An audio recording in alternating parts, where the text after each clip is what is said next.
Hey, what's up? This is Ricardo at Parts People, and in this video, we'll outline the steps for completing a part replacement on your Dell PC.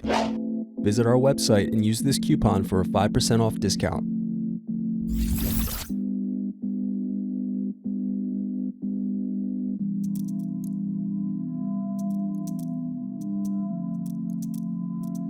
Now unscrew to pry apart display assembly.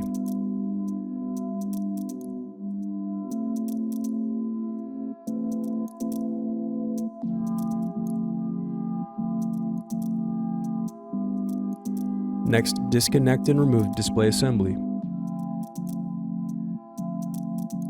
Now unscrew and disconnect battery.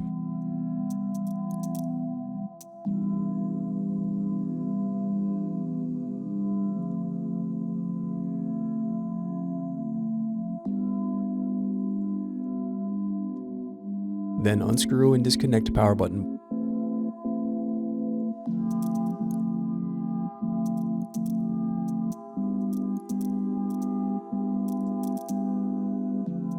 Thanks for watching. Don't forget to like and subscribe if you enjoyed this video.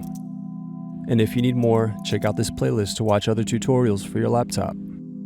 You can also click here to find parts for your laptop at partspeople.com.